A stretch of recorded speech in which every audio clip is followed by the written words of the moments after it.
Ada hadis qudsi mengajarkan, inna buyuti fil ardil masajid wa inna zuwari fiha ummaruha. Rumahku di permukaan bumi adalah masjid. Orang-orang yang memakmurkan masjid adalah tamuku.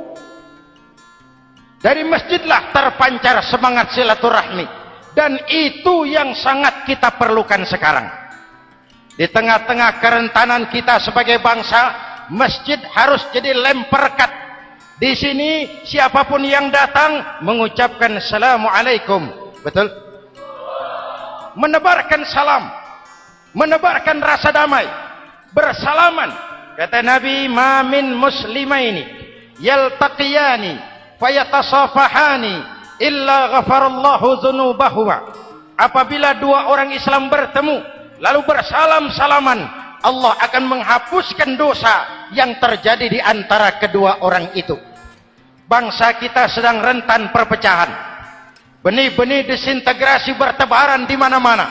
Maka mari kita kembali ke masjid untuk menyusun semangat kebersamaan, meluruskan saf, merapatkan barisan, dan menerjemahkannya di luar masjid.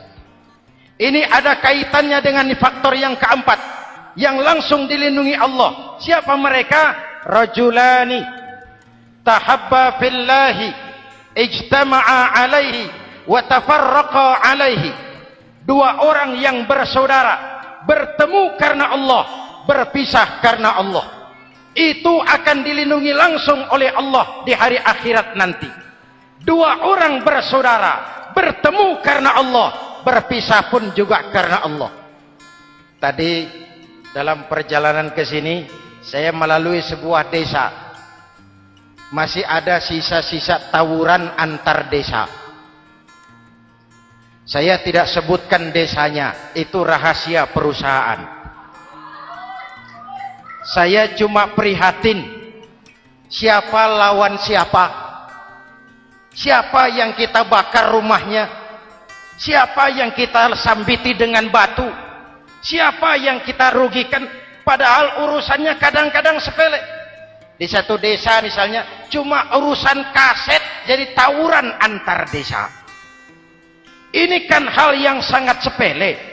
Padahal Nabi mengajarkan dengan keras, kalau dua orang Islam saling bertengkar, al-qatil wal maktul finnar. Yang membunuh dan yang dibunuh, dua-duanya neraka. Sahabat bertanya, ya Rasul, kalau yang membunuh masuk neraka, pantas. Kenapa yang dibunuh neraka juga? Rasulullah senyum lalu berkata, yang dibunuh pun sudah punya niat membunuh, cuma keduluan dibunuh.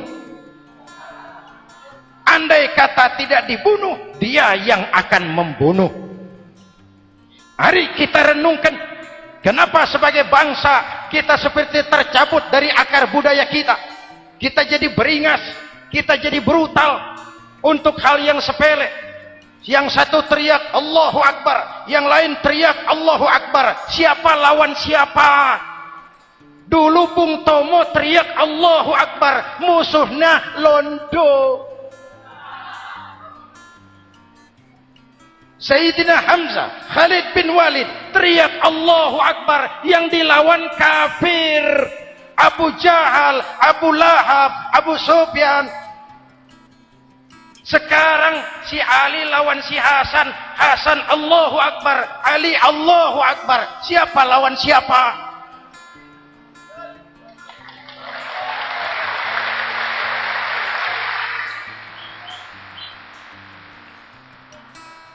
Kenapa kita jadi begitu mudah menggunakan nama Tuhan untuk melampiaskan ambisi pribadi? Kenapa Allahu Akbar yang begitu sakral kita lepas cuma untuk pelampiasan sebuah dendam? Dua orang yang bersaudara, bertemu karena Allah, berpisah karena Allah. Itu ukurannya. Kau di jalan Allah, kau saudaraku. Keluar dari jalan Allah, selesai persaudaraan sampai di sini.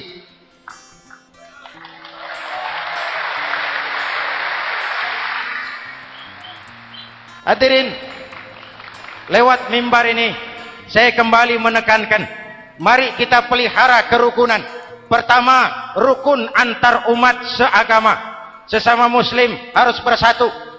Yuk, kita rukun yuk. Kita kompak yuk. Kita bersatu yuk.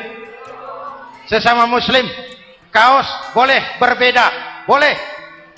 Jaket boleh tidak sama, silakan. Paham politik boleh berbeda, boleh. Kau lewat sana, saya lewat sini, nanti kita ketemu di sana. Betul? Mari lapang dada menerima perbedaan, tetapi mengarah kepada satu tujuan yang sama. Walaupun bineka, kita ini tunggal. Seperti dilatih di masjid ini, dua orang yang bersaudara bertemu karena Allah, berpisah karena Allah. Hati-hati, di masyarakat sekarang ini kan lebih banyak tukang kompor daripada tukang lem. Tahu tukang kompor? Hangati sana, panasi sini, bakar sana, sulut sini. Terbakar kita, dia lari tepuk tangan. Udah capek kita rakyat diobok-obok. Udah capek kita rakyat dialamatkan, dijadikan address. Semua kalau pidato demi rakyat, untuk rakyat, buat rakyat, padahal nggak pernah kenal sama rakyat. Kita cuma jadi alamat. Mari kita kokohkan akar kebersamaan. Kita sama-sama anak Ibu Pertiwi. Di negeri ini kita dilahirkan. Air negeri ini yang kita minum, udara negeri ini yang kita hirup. Kalian remaja, kalian pemuda lebih bertanggung jawab karena kalian anak Ibu Pertiwi. Hadirin yang saya hormati, maka tetaplah jaga semangat kebersamaan. Ini yang keempat. Yang kelima, rajulun zakarallaha khalian fafadat ainahu. Seseorang yang mengingat Allah dalam kesunyian lalu berlinang air matanya. Tengah malam, dikala orang sedang tidur, dia bangun munajat. Gemersik tikar tersentuh tangan, laksana lambaian tangan malaikat maut datang hendak merenggut nyawa. Terbayang dosa yang pernah dia kerjakan, air mata berurai membasahi pipi tanpa terasa. Orang yang munajat semacam itu nanti langsung mendapat perlindungan dari Allah Subhanahu.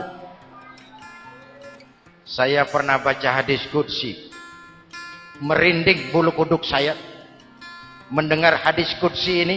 Terbayang Indonesia saya, Indonesiaku, Indonesiamu, Indonesia kita semua. Apa kata Allah dalam hadis qudsi? Inni la ahammu bi'azabi ibadi. Kadang-kadang aku muak melihat tingkah laku manusia. Aku kepengen turunkan azab. Kalau azab turun di bumi, kita sudah merasakan banjir di mana-mana. Manado banjir, Sumatera Barat banjir, Jambi banjir, Bengkulu, tanah longsor di Purworejo, Cilacap banjir, Sukabumi gempa, Pandeglang gempa, ekonomi terpuruk, antar kampung tawuran, antar elit di atas tawuran.